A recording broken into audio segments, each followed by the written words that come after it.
আলহামদুলিল্লাহ। ব্যাপারটা যেটা হচ্ছে যে আহলে হাদিসদের ইতিহাস জানতে হলে আপনাকে পড়াশোনা করতে হবে।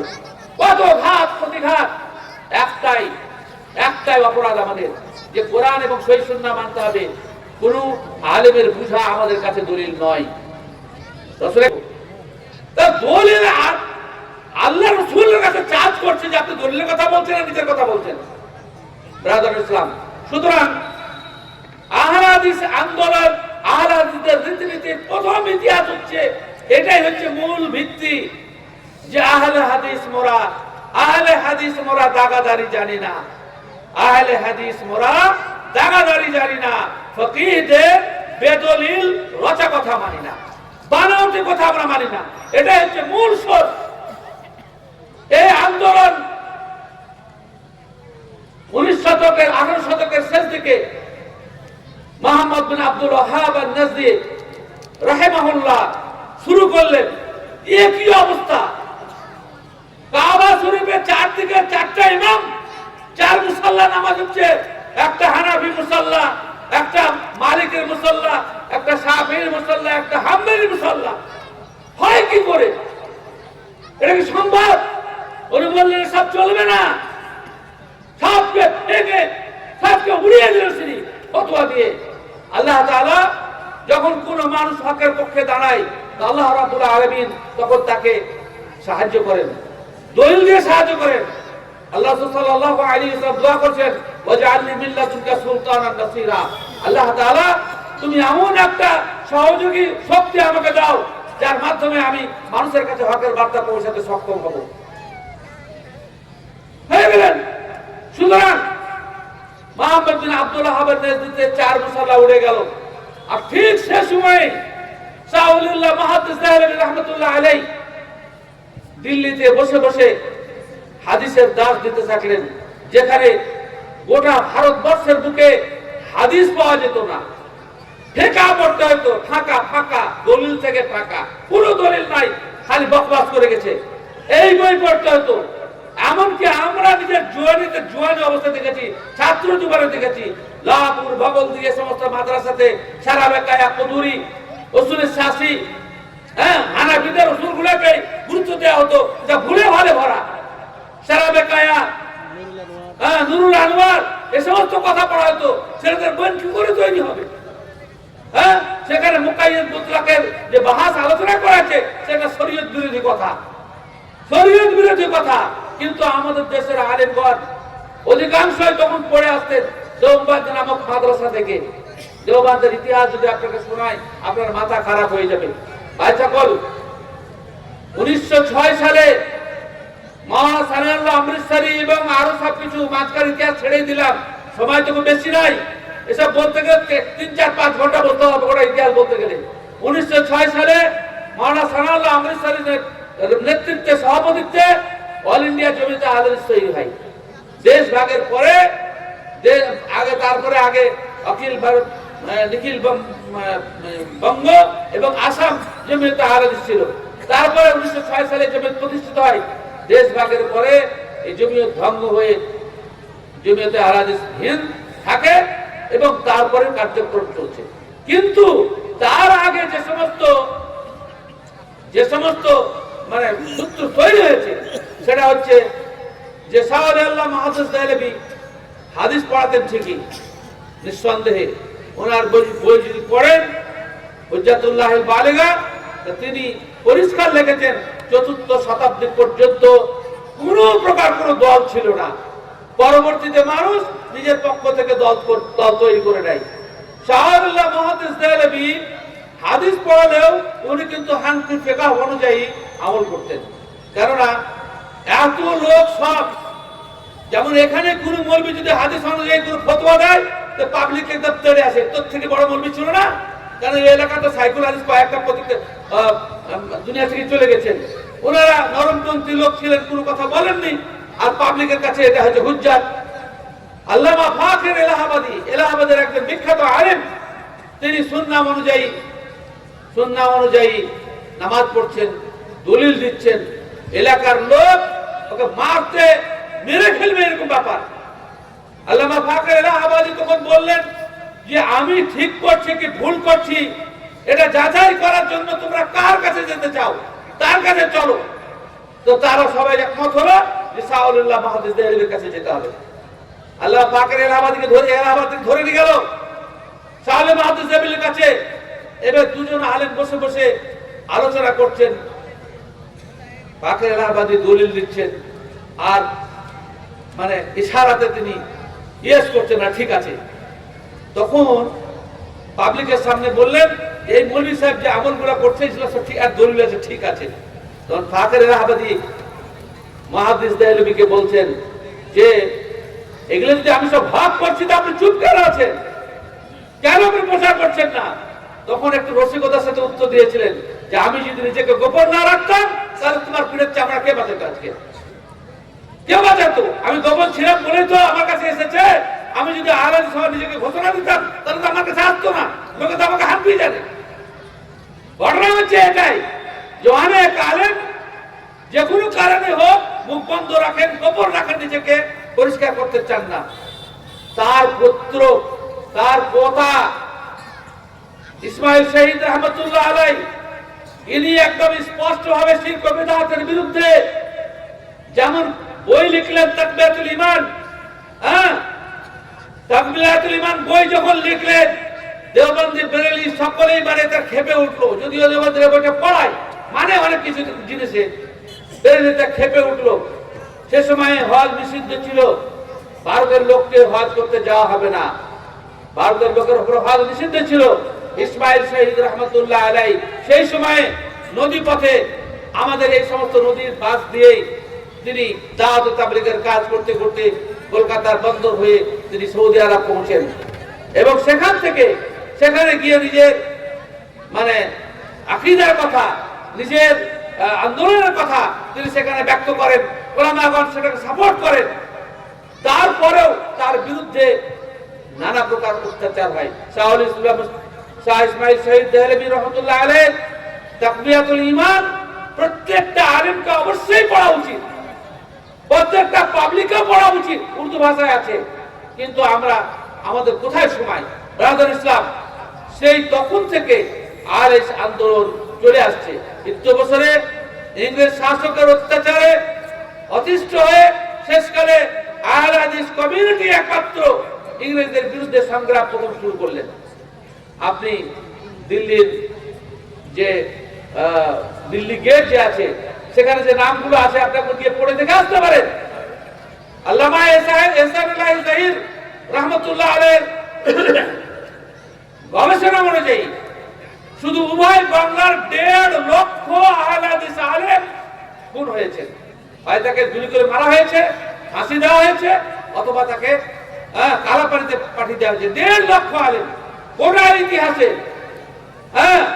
আপনারা যারা ওয়াহাবি আন্দোলন, ফারাইজ আন্দোলন, তারপরে তৃতীয়পুরের যে আন্দোলন, সব আহলে হাদিসদের নেতৃত্ব ছিল। পরবর্তীতে হিন্দু মুসলিম সকলে অংশগ্রহণ করেছেন। এই ইতিহাসের একটা খালি কথা আপনাকে বলছি যে আহলে হাদিসদের ইতিহাস আপনার বুঝতে সুবিধা হবে।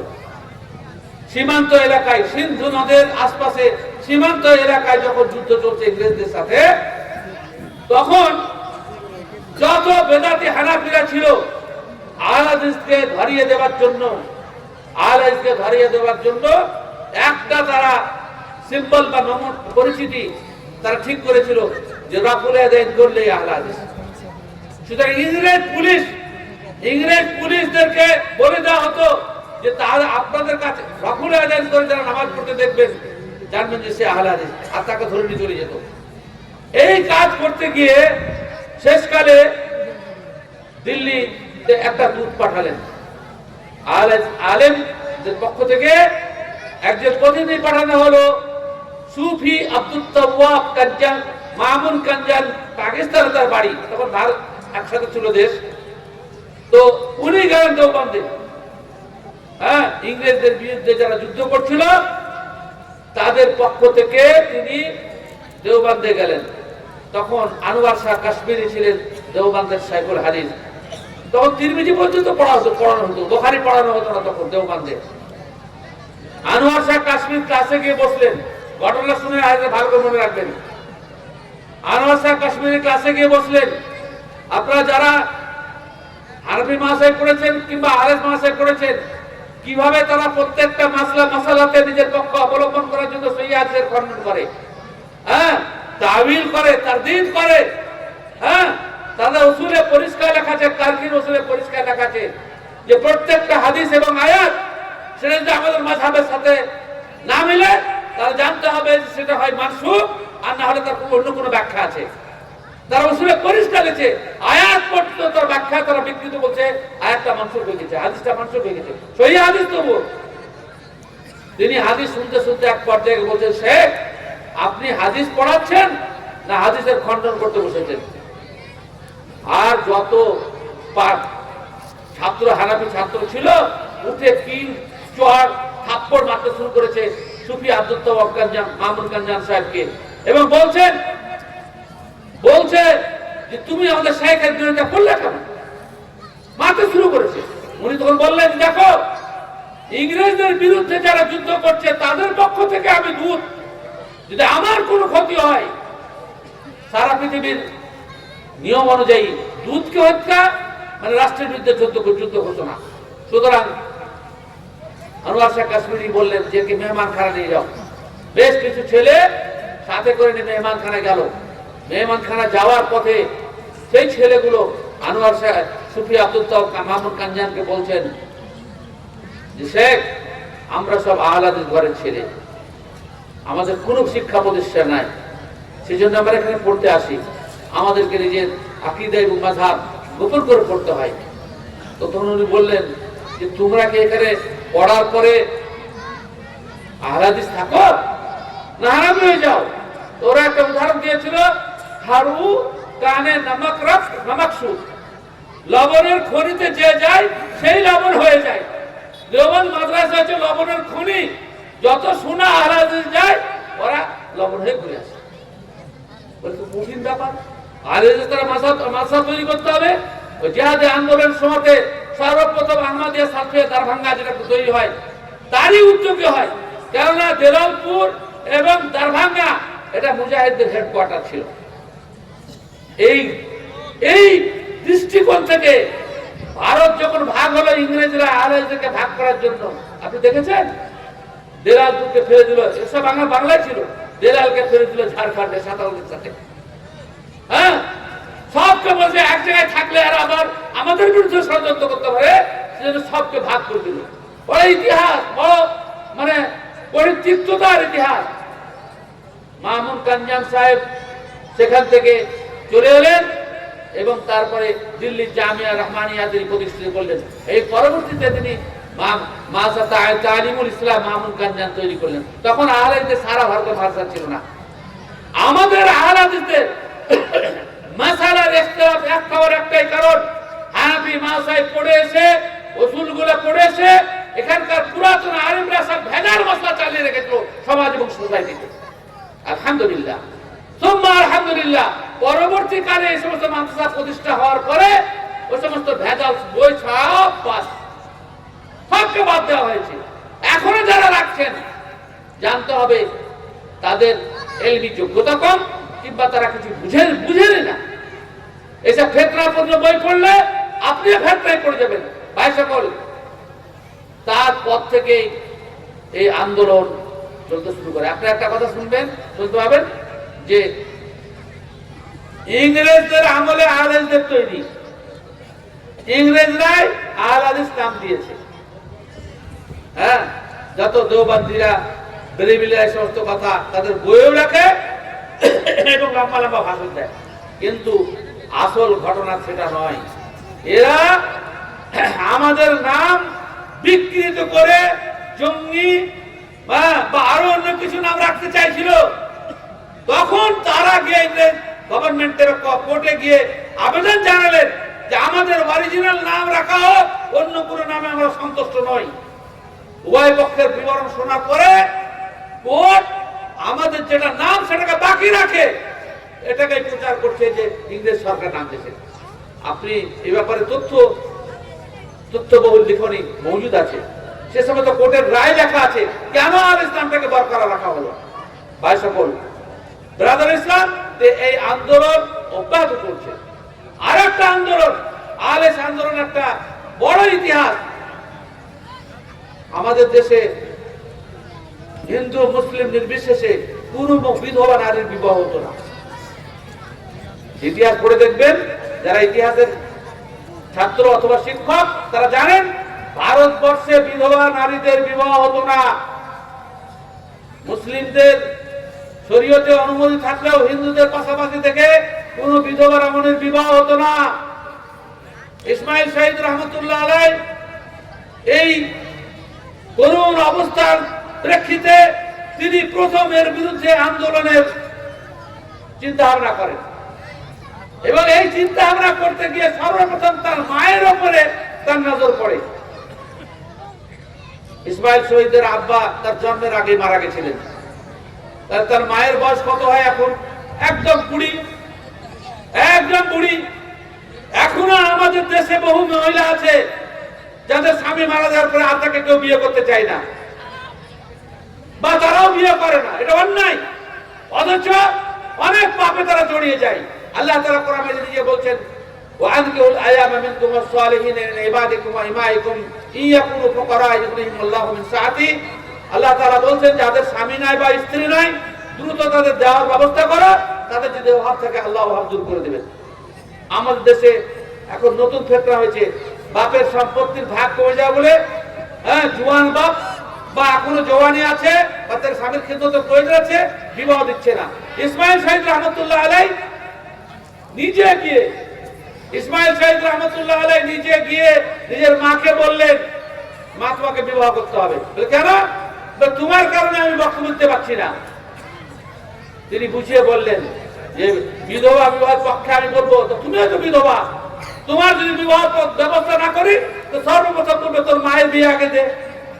অনেক কথা কাটাকাটির পরে ইসমাইল শহীদ রহমতুল্লাহ আলাইহি নিজের মায়ের বিয়ে দিতে সক্ষম হন এবং তারপরে দিল্লির জামে মসজিদের সিঁড়ি থেকে এর পক্ষে ওকালতি করেন। এর চাপে পড়ে সেই ফতোয়াতে অনেক বিধবা রমণী, মুসলিম অমুসলিম, তারা বিবাহ মুসলমানদের মধ্যে গেলে বিবাহ করতে হবে বলে তারা মুসলিম হয়ে যেতে লাগলো। তারা মুসলিম হয়ে থাকলো। বিধবা মেয়েদের বিবাহ অমুসলিমের মধ্যে ছিল না, আর মুসলমানদের মধ্যে থাকলেও পাশাপাশি থেকে এটা চালু ছিল না। যখন এটা ব্যাপক প্রচার লাভ করলো তখন অমুসলিমদের বিধবা রমণীরা ইসলাম গ্রহণ করে তারা আবার নতুন করে তারা বিবাহ বন্ধনে আবদ্ধ হতে লাগলো। এই জিনিসটা দেখে ধর্ম গেল করে শেষকালে ঈশ্বরচন্দ্র বিদ্যাসাগর, রাজা রামমোহন রায় অনেক ছুটাছুটি করে ইংরেজ সরকারের কাছে হিন্দু বিধবা রমণীদের বিবাহের পক্ষে রায় নিতে সক্ষম হয়। এটা আরএস আন্দোলনের ফল। এটা আরএস আন্দোলনের ফল। চাপে পড়ে এটা করতে বাধ্য হয়েছে, যদিও কার্যত হয় না।